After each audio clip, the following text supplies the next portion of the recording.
Welcome to Women Unheard, our very first episode. I'm your host, Katrina Foster, the owner and chief difference maker at KKPR, Marketing and Public Relations. And today, our very first guest is Tanisha Schoolfield, the entrepreneur, owner, CEO of TYS Creations. Creations by TYS. Creations by TYS. That's okay. In downtown Statesville, North Carolina. So welcome. Well, thank you for having me. Glad to be here. Very happy and feel honored to be your first guest on your podcast. I know, still a little weird and nerve-wracking that I'm finally launching this after 3 years, but I'm very excited. And really excited to have you because I will say this, and I didn't say this the day that we chatted on the phone. You asked me such a great question. What is it about me that drew you to me? And what I didn't say to you, which is like, I was thinking about this morning in the shower actually, what I didn't say to you, which I should have, but I was like really tired. It was Saturday, I was working, my husband was out of town for like that 8th straight day. Oh my goodness. And Sophia, of course, was not sleeping for like the 18 plus months straight. Aww. Yeah. So, but like what really drew me to you was that you have this strength, like you always exude this strength, but yet this really sincere kindness. Oh. Yeah, and I feel like in order for someone, especially a woman, to be that strong and have that kind of kindness despite everything that she's gone through, like it really takes a special kind of person and healing to get to that place. And I don't know if you feel like that's what you exude, but that is and has been my impression of you every single time we've sat in a committee meeting together. Oh, yeah. Wow. Trying to make me cry. And I was going, tissues, anyone? Tissues? I'm like, oh my God. Producer, you forgot one very pivotal thing, tissues, apparently. But wow, that's interesting. You know, they always say, people perceive you different than you perceive yourself. And so to hear that come from you, I appreciate that. I thank you because I have been through a lot of things. I have healed from some things. I'm not going to say all, because it's a process. We all know it's a process, an ongoing process. So, but thank you very much for seeing me that way. I'm not always viewed, as we were speaking before, I'm not everyone's cup of tea always. And so, but like I said, some like coffee, so maybe I'm somebody's coffee instead of tea. I don't know. I'm just like, but I appreciate that. That means a lot to me. It does. Yeah, I mean, I really, I'm really kind of drawn to that. I mean, aside from the fact that like you always look amazing and have really fun, unique style, right? Like I don't think anybody could walk into a meeting and be like, Tanisha totally looks like so-and-so today, right? Like you just are like you, and I love that. Thanks. I don't know any other way to be. I just don't. I don't. I'm just who I am. I don't have the energy to try to be someone that I'm not. I like to stay in my lane. I grew up with 3 brothers, so there was no beating around the bush. There was no cattiness in the household. So it was, maybe I can give them a little credit. I hope they're not watching, but. Podcast is for women. I highly doubt they're going to find me. Unless you send it. Yeah, oh gosh. Give them a little credit for helping me be who I am. Teach me to be tough. A daddy's girl through and through. My dad was my rock, my everything, my go-to, my ace. And then I had a strong mother as well. She's still with us. So my mom was very strong and teaching me how to be a lady, how to carry myself as a lady, but also let me know you can stand up for yourself and you don't back down for anyone. If you believe in something, you stand firm on it and you go for it. You can do that in a respectful way without being disrespectful to anyone, or being rude, but my father said, you treat people how you want to be treated, but you also don't let people treat you any kind of way. Yeah, yeah. That's so true, and I love that. And I love that you got to take that from your parents, because I feel like so many of us do not get to take that from our parents.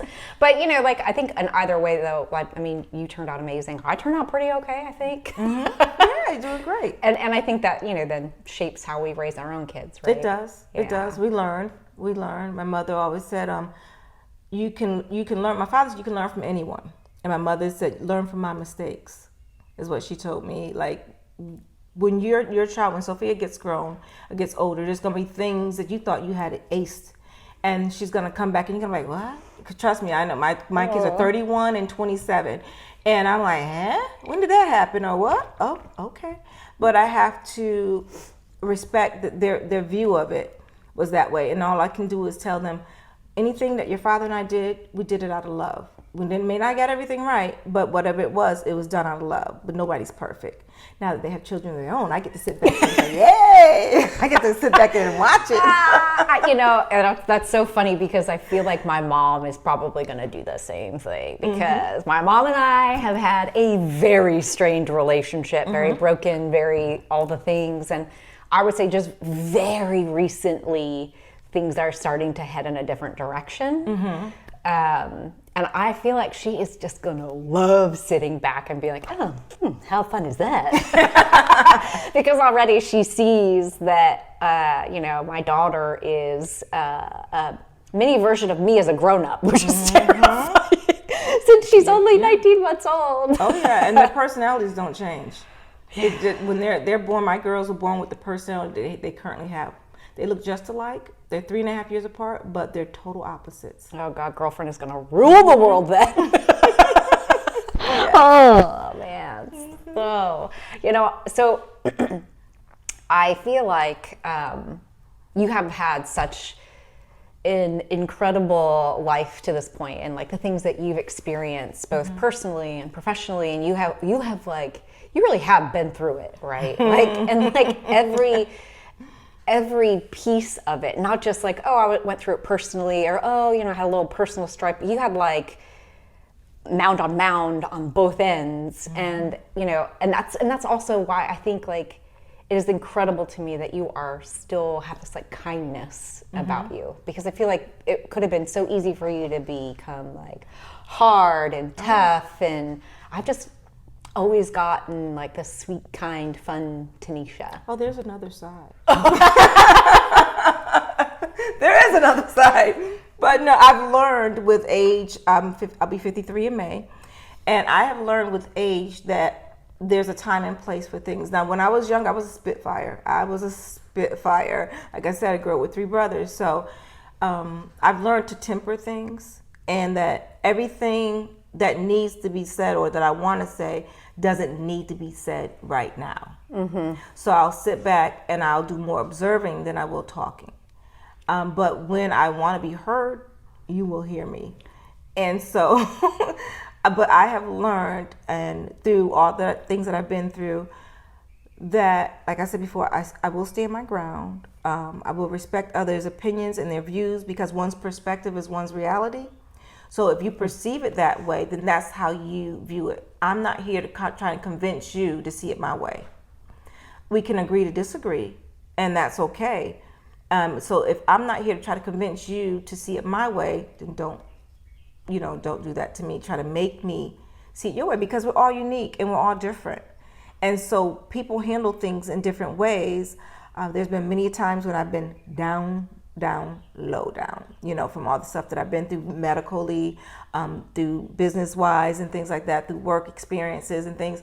So, but the thing is, I've always tried to get back up. Not right away all the time, but eventually I'll get back up and live to fight another day.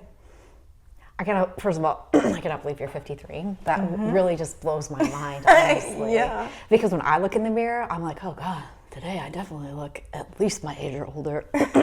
So bless your heart. In the nice way. Not in the southern way. Not in the southern way.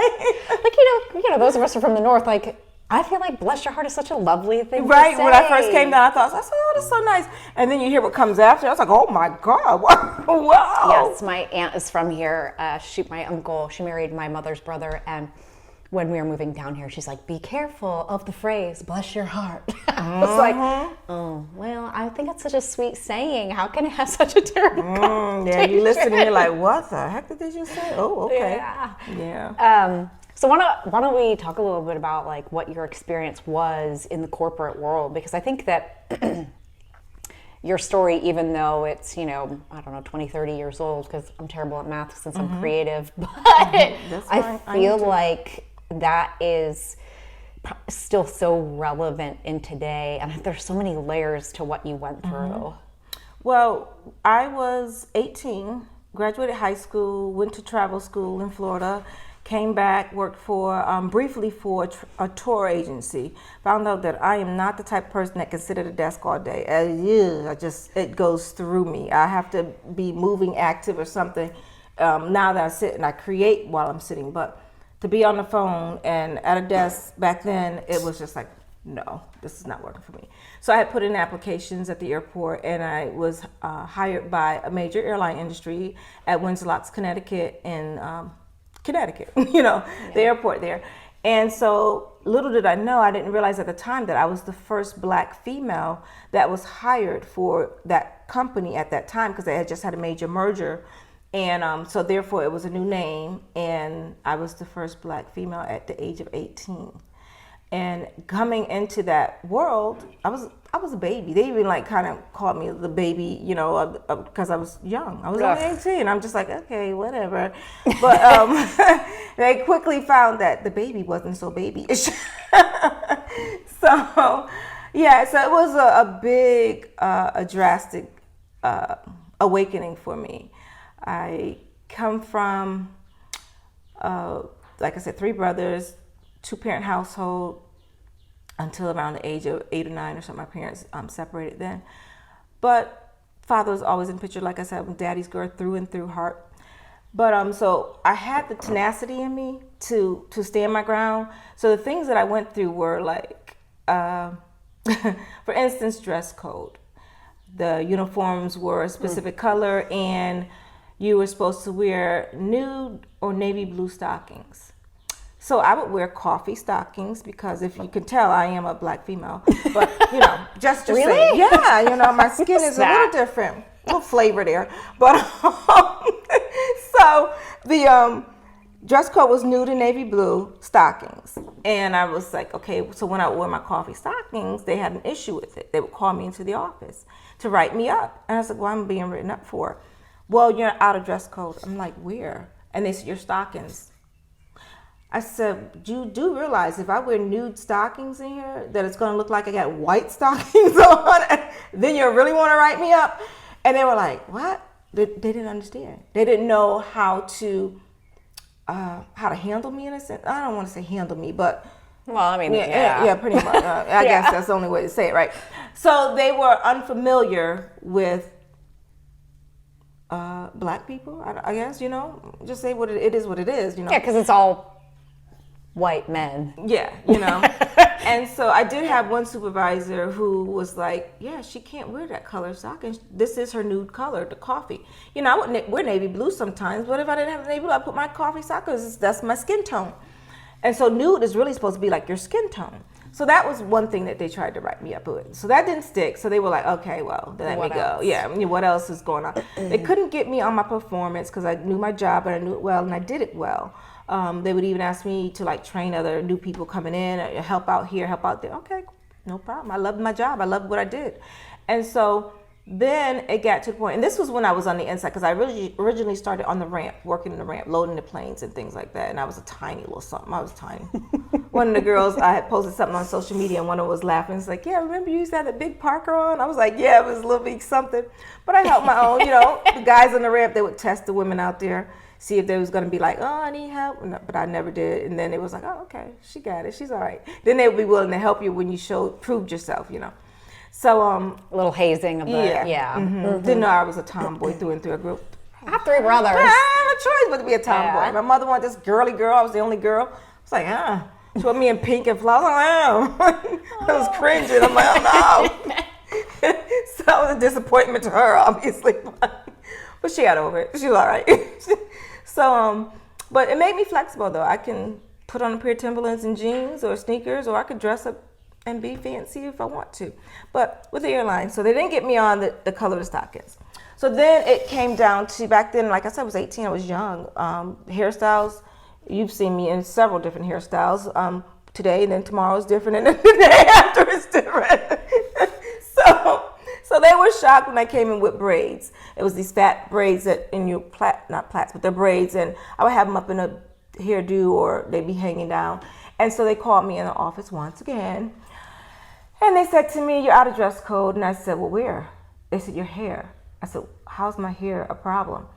And they had on the table a book, and they said the dress code right here says no cornrows. I said, "Well, first of all, these are not cornrows. They're individual braids." And I said, "Now how are they a problem?" They said, "Well, if you lean over on the ticket counter there, you could get your hair caught in something." I'm like, really? I said, "Oh, okay. Well, if that's the case, then such and such, who's a supervisor, who's out there with this long, silky blonde hair, when she bends over, her hair could get caught in something too." I said, "So if I have to take my braids out, everybody out on that ticket counter is going to have their hair up in a ponytail." And they were like, "Oh, well, the dress code," I said, and I'm looking at the book, and it was like something laying on top of the top header of the page. And I said, "Wait a minute." And I scooted the book out the way, and it said men's dress code. I said, "Oh, last time I checked, I was a woman." And it was like, "Oh," I said, "Well, where's the women's dress code?" And I flipped the page over to the women's dress code. I said, "Oh, let's see." It said nothing about braids. But they thought they would be able to just give it to me and I would back down. I'd be like, "Oh, okay," like I was this timid little girl or something, I guess. I don't know why it was such an issue, or maybe because it was just something out of the ordinary. I don't know. I tried to give them the benefit of the doubt. You're a better person than I would, because I wouldn't have. But I stood my ground. Each time they came at me, I stood my ground and said, "No, this is not acceptable, X, Y, D, da, da, da." So then it got further into the years, and I was with the company. My seniority date was 1/8/90, and I left there in, I want to say 2000. I think it was like 2000 or something like that. I think it was 2000.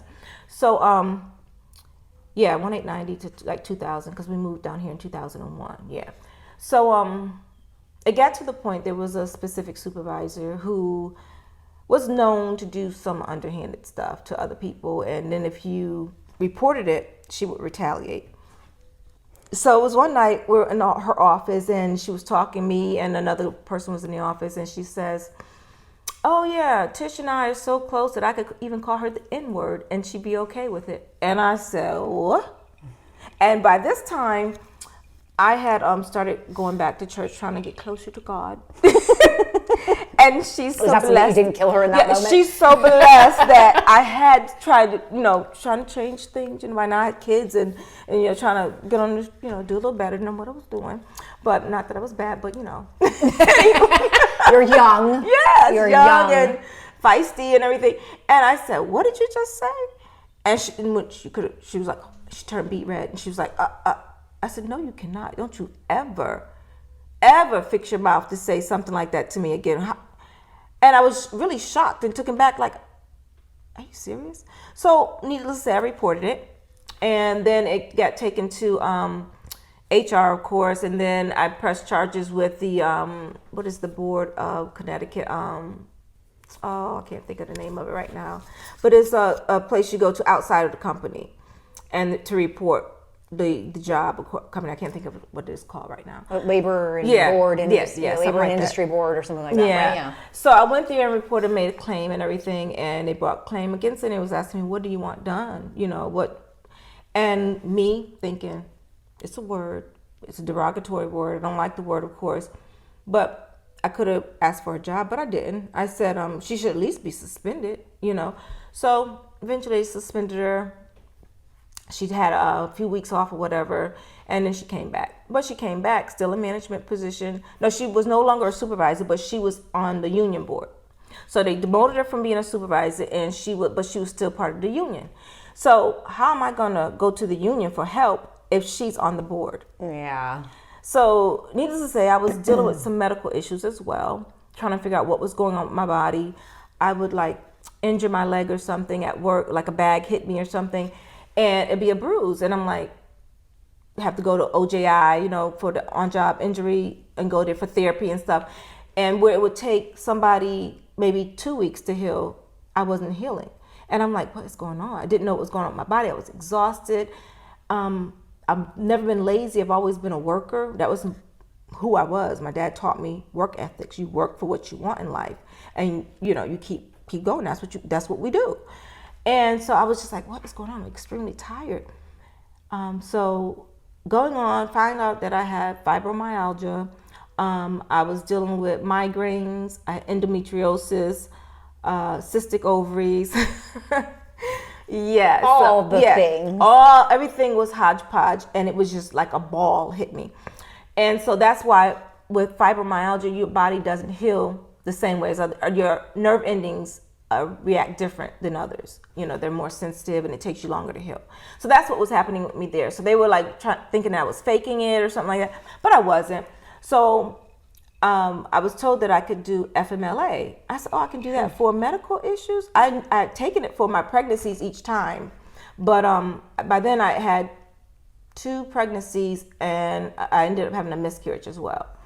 So so dealing with this, all this stuff was on me dealing with. And then this lady's back into management position, and I knew she was going to retaliate because I knew her behavior and her pattern.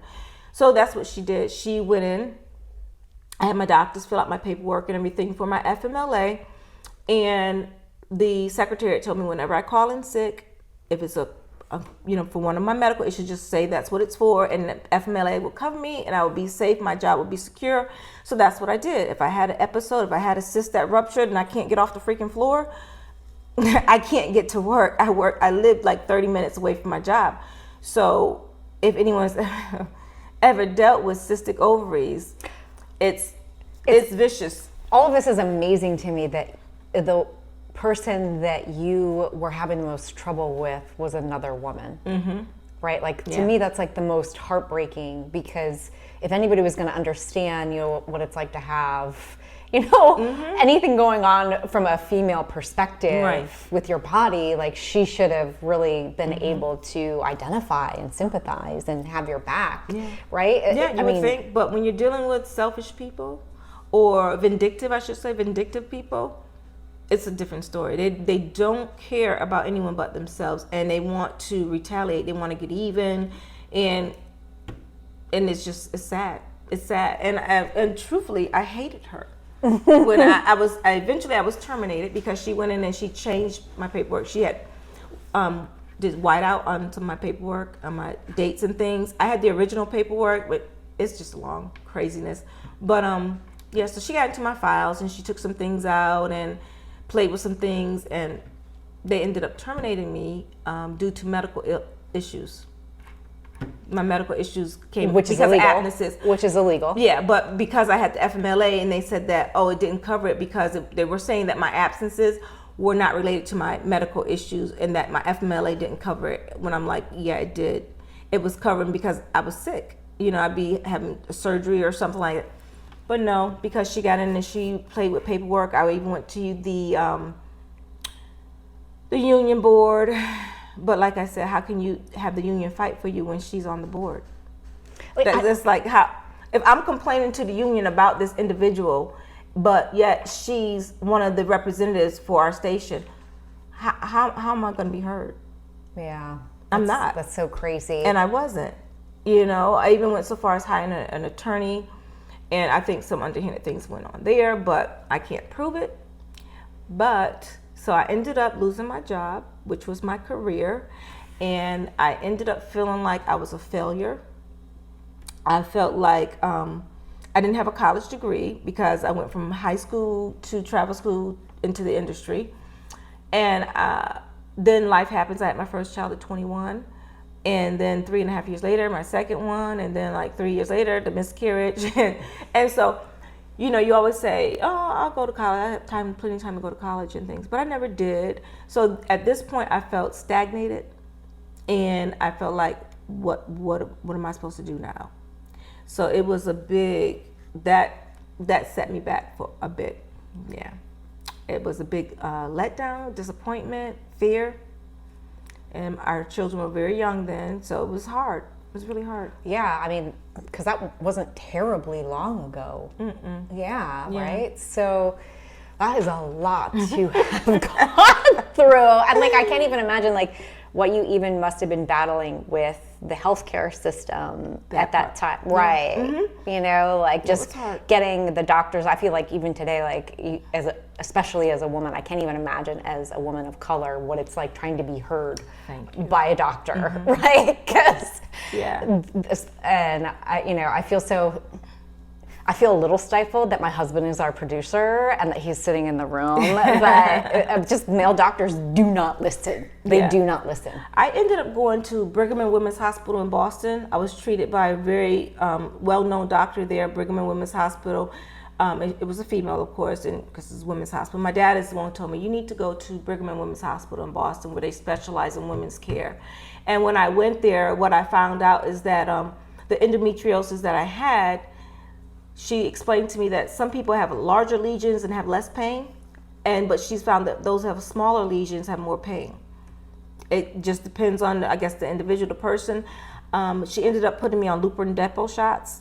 So I was treated with that, which of course set me into menopause at a young age. So here I am. And I was still working for the airline at the time. So oh my gosh. Yeah, I was still, So I come to work and at the ticket counter and I am sweating bullets, just break. And I'm like, oh my God, I'm having a hot flash. And looking at me, a 20-some-year-old chick, like, there's no way you're having that. I would have like an extra shirt in my locker and I'd be like, I have to go back there like, now I'm in natural menopause. I'm like, oh God, again, not again. Not again. But yeah, so it was crazy back then. And the thing is, what a lot of people who may have not dealt with medical issues and such, it messes with you mentally. Yeah. Oh yeah. Pain. I deal with chronic pain, and it can mess with you mentally.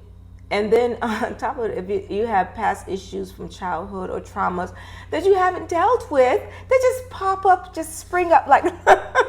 God, especially as you get older. Yes. And it's like, what the heck is going on? So for a while there, I felt like I was just spiraling.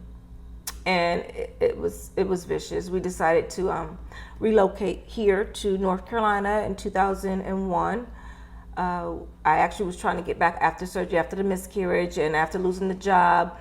Was collecting like unemployment or something like that, and started looking. I felt like I was blackballed or something. I could not find a job in Massachusetts and no one would hire me. And I'm like, what the heck is going on? Like, nothing. So I started putting in applications out this way because at one point I was going to transfer from that airline to down here to Charlotte International Airport, and never did because life happens, never put the transfer in and do so. But I ended up here anyway. So maybe it was just meant to be, right?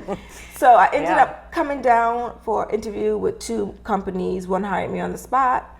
And so we moved on that job. When we got here, my husband found work. And then life started happening again. The issues started flaring up again and lost a job again because of medical issues, because I had to go in for surgery and I hadn't been on the job that long and knew I would be out for like at least 3 months after the surgery and things. So it was just like, once again, I was spiraling. Yeah. And I ended up going to therapy. I did go to therapy and I was able to figure out some things about myself and release some things. And there's something about your voice is powerful. There were things that happened to me when I was a child that I never spoke on or ever got help for or anything. And so when I went to therapy, she said, oh, you have PTSD. I'm like, no, hold on. I've never been in the military, lady. You're like, what are you talking about? I've never been in the military. And she's like, no, PTSD. Because, you hear PTSD, you think military. That's all I ever had heard it from before. Yeah. And she says, no, it's from if you'd never processed untreated trauma and you never processed it or talked about it. It's PTSD. And I was like, oh wow, okay. So I began to talk about it and realized that it started to release me. When the things happened with my job back there with the female, the supervisor, I remember I hated her. I really did. I hated her. As a matter of fact, the day that they fired me, they had sent her home early. Why? Yeah, exactly. Yeah, exactly. So I'm like, she left. They released her early, and I worked the whole day. And then they called me into the office. We had a new station manager, and I was like, "Oh, I was coming to talk to you because I was coming to talk to the new station manager. The old one knew the situation, and I was covered. The new one came in, didn't know. He took her word over whatever, and called me in there, and he terminated me. But yeah, they had. Then of course they escorted me out, and to add to the humiliation and everything. But yeah, they had released her early from work that day. So I'm like, why would they release her early if she had nothing to do with it? Which she did. And and then the thing that hurt the most is that other employees there, but till this day, they'll tell me, Tish, that was so wrong. What happened to you? But no one would speak up for me. And it's just like, wow, So everyone knew what was done and underhanded stuff that she'd done, and because she bragged about it and stuff like that. Ugh, but gross. it is what it is at this point. But now, when it happened, though, my mom said you have to pray for her. I was like, huh? Can I do it with my hands around her throat? Is that like, can I do it that way? She's like, no, Tish. She says, you have to. She said, I promise you, the more you pray for her, the easier it'll get for you. And I was just like, you don't want to hear that first prayer. And I'm just like, But I tried it. Then I tried it maybe another time later. And eventually, Katrina, the funny thing is, I started to feel sorry for her. That does happen. I did. I felt sorry for her. I was like, wow. She was single, no children, no husband. She had a lot of flings and all this crazy stuff going on. And I was a young kid, compared to her. She was older than I was. But I did begin to feel sorry for her. And now I say, thank you. Yeah, well, yeah. Especially where you are now. To where I am now, because it was for my making. And so I couldn't hold on to that bitterness, because the bitterness wasn't going to get me where I need to be. And so by releasing it, it began to release me. Yeah. So thank you. Thank you. You know who you are. Thank you, girl. Thank you. Your relational, what is it? The relational anger between women, I feel like, is something that we don't talk about enough. Mm-hmm. And it's sad. Yeah. It's sad. I think that is absolutely awful that we really, especially since we have so many hurdles to begin with, right? Right. Which is so strange to me because, especially now that I've become a mom, I really do get that women are the stronger, fairer, better sex on every level. Definitely we are. But I just don't, I don't know where that comes from, that relational aggression between women. Like, why is it that we're taught to compete with one another or to be jealous of another woman that is prettier, has a different job, or clearly in your own eyes, right? Like, I don't get that. I really don't. No, I don't understand it. Once again, going back to being raised with 3 brothers, so I don't have a problem giving a woman a compliment. Or like, oh girl, those shoes is nice. This is cute. You look pretty today. Whatever. I've never had a problem doing that, but also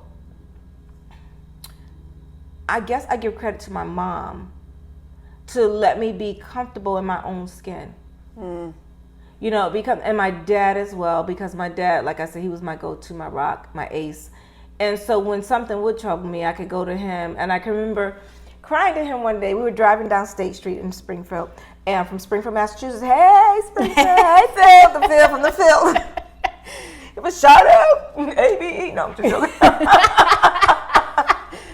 But yeah, so driving down State Street with him, and I remember I was crying, and I was saying about what someone had said to me and how they were talking about me. And he said to me, Tish, I can't control another man's tongue. And I'm sitting there like snotting and crying, like, what are you talking about? My dad was always saying something like, huh?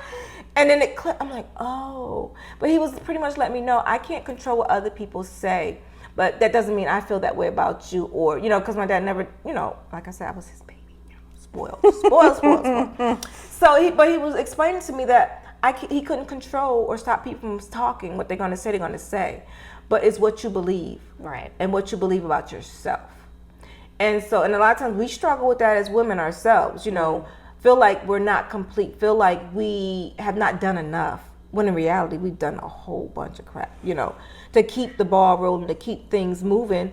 but we sit there and we will be our worst critics. My husband says that to me almost daily. Yeah, we will be our worst critics because we think that I'm not one to follow people on social media about what they're doing. I got to do that. I struggle with dealing with me as it is. Trying to be me is enough work than to try to be like somebody else. I only know how to be me. So when it comes to people saying about this person, that person, okay, I don't know why they did what they did. It's not right what they did or what they said or whatever. But I don't get into the cattiness of stuff. Yeah. I don't get into that. If you ask me, if someone say, she said XYZ, come and ask me. And I'll say, if I said it, yeah, I said it. And a lady did that to me one time. Someone told her, when I was at the airline, and then she came in, she says, Tish, my nickname is Tish. She said, did you say such and such? I said, yeah, I did. Looked straight at her. She's like, and she didn't know where to go with it. And I said it because such and such and such. And she was like, oh, okay. And I'm like, why am I, if I said it, if you think I said it behind your back, then I'll say it to your face as well. I literally just had that happen. Really? Literally just happened. Because I am the same kind of person. I am an all cards on the table kind of gal. At the conference, at the actualized conference. There was a woman sitting in the front row of my morning session. I swear she was mean mugging me the whole time, and she made me so nervous. And I knew who she was. And so I said to another woman who also knew her, I was like, oh my God, I swear she was mean mugging me in the front row the whole time. I was so nervous. And she's like, because, like none of us are, this other woman, none of us are like drama, right? We're just all cards on the table. Right. And it's a fun story. I literally emailed the woman and was like, hey, it was so nice to see you. Thanks for coming. Girlfriend, I thought you were mean mugging me the whole time. You made me so damn nervous. Right. Exactly. And she was like, oh, really? And I was like, yeah. She goes, no, that's just my face. And I was like, yeah, your RBF is strong. It is strong. Really? Wow. Yeah. Yeah, I get that, though. People say I have one, too, RBF. And I'm just like, huh? And most times, I don't even realize it. My facial expression speaks volumes, I guess they tell me. But I'm like, all cards on the table. Always. I told someone at the leading ladies was in a meeting. You were on Zoom that day, but I was in the chamber, and I said to them, it was an issue that came up, and I just brought it out on the table. Hey guys, this is what I was told, XYZ. I said, I don't read sugarcoating well. I said, so if it's something that you need me to know, or if I'm not doing something the correct way, or if I need to do XYZ, please tell me. I said, because I get confused with the sugarcoating and the beating around the bush, because I'll go cross-eyed and I'm like, what are they talking about? What? Just say what you want to say, please. And then if I need to correct something, then I'll do so, or I explain why I was doing what I was doing, whatever the case may be. But I just have an issue with the beating around the bush. And I said to them, I'm very approachable. I'm not the angry black woman. we get that, angry black woman, and then I'll get like the RBF, they tell me. But I said, if I walked around smiling, I would look a little crazy. I don't have a smiley face. I just don't. So I'm just like, funny. I don't know what to tell you. Some people have a smiley face. I know this woman, she looks happy all the time. I'm like, oh wow. But I don't have it. I don't know how to get it. All my life I've gotten that. I don't know. I don't know if I agree with that entirely. But all right, yeah. But so let's talk about what, like, you took all of that and you turned into what I think is like such an amazing thing. I love the broken pieces class. And I feel now that Sophia has suddenly had this great shift. I'm getting a little bit of sleep, although I feel terrified to have said that out loud, particularly on camera, that suddenly will change. But I really, really want to come to one of those. So. I would love for you to come and attend. A few of the other ladies are going to get together after we got through the symposium, everything. They're going to schedule and book it. But it's the Broken Woman's Workshop Conference. Oh Lord, maybe one day. Maybe, yeah. But the Broken Woman's Workshop is what it's called, and it came about. I make jewelry. Did you guys know I make jewelry? Creationsbytys.com. Just plug. So I make jewelry, and so I had some beads that had broken, and I was going to throw them in the trash. This is years ago. And I got to the trash can, and the way God deals with me, he speaks to me just like I'm speaking to you. That's how I speak to him. I don't do no holy thou thither. I don't know how to pray like that. I just don't. So I'm like, God, what's going on? I don't understand this. So he said, don't throw them away. I didn't throw you away when you thought you were broken. The first time you told me that, I definitely cried. And I was just, trust me, I was like stopped in my tracks. I'm like, oh crap. Okay. And I'm like, well, I make jewelry. I can't make jewelry with broken beads. So, but I held on to him because I know God speaks to me in certain ways and deals with me because I'm a little slow sometimes. Okay, but he still loves me. I think we all are. Yeah, anyway. Eventually I get it. So I had taken a resin class, and then it came to me. Boom. Take the broken pieces and put it in resin and make a pendant. And I said, oh, wow. Okay, that's pretty cool. So then let me test it out. So I put some together. I still have the very first one I made. I think, I still have it. But it's pretty much you keep the broken pieces. Now I have people who collect broken pieces, broken chain, broken beads, and they mean different things to different people. So a broken chain may mean broken chains of bondage for one, or it may mean holding things together for another one. Then in the class, in the workshop, I should say, I also have like little charms, the floating charms that say different things, different symbols. I have letters, I have broken beads, all kinds of things that I spread out on the table, and ladies sift through and they pick out what speaks to them. So when you leave there with a badge of honor. You leave there with a story, telling your story in a pendant. And no matter how many times I do these classes, it still blesses me because it still blesses others when they come. And they get so in depth. I always say, I'm going to film this, I'm going to video, but it's too personal, I think, to really film. Yeah. And so that's why I think God has never allowed that to be. I mean, some people have taken pictures. I've taken pictures of their charms once they're finished. But during the session, I always tell people, I tell my little story about some of the stuff that I've been through. I share. And I tell them I'm not a therapist. I'm just an old chick that's been through some stuff. I got some mileage on this chick. I got a bit of mileage on me. And I've been through some things, but I'm still standing. I've been knocked down plenty of times, laid in through a few tantrums. But then I said, okay, well, nothing going on down here. Might as well get up and see what's going on. So, you get back up and you try it again. And so in the workshop, that's what I share with the ladies, a little bit of my story. I tell them they can share if they want to, or if you don't have to. A lot of times women will share. I've been in one where a lady who was a friend of a friend who came, and I didn't know her, and she said, I want to share. And I said, okay. She said, I've never shared this with anyone else before. And I got really scared. I was like, oh crap, like, okay. But then she released it. Like we said earlier, the speech, your mouth, your words, your voice is powerful. And when you release things like that, when you speak it, you release it and you take your power back. When I released things, when I went to in therapy, when I released it and spoke on it, it released me. And I took my power back. My nightmares stopped. And I was able to be like, okay, it wasn't me, it was them. I'm good, but because I'm taking my power back. And so take your power back. Speak some things out into the air. Speak against things.